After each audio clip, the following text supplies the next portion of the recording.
Hello, good morning mga ka-farmers. Andito na naman tayo sa ating tanim na okra. Yan, nagdadamo po tayo para medyo malinis po yung mga ano nila, puno. Kasi kuminsan ito yung mga umaagaw din ng mga resistensya nila. So, kailangan natin tanggalan ng damo. Yun guys sila, may mga ano na sila, may mga bulaklak na.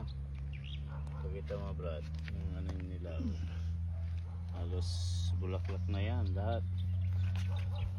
Mamumunga na po sila. Yan, ano natin, kailangan nating tanggalin ng mga ito, malalaking damo.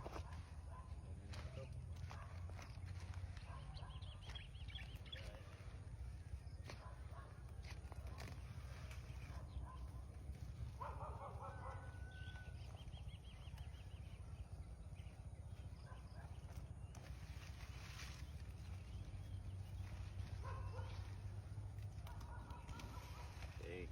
At ako'y magdadamo pa. Magandang umaga po sa inyo lahat. Please subscribe my YouTube channel, Junior Plantito po, mga ka-farmers. Okay, thank you.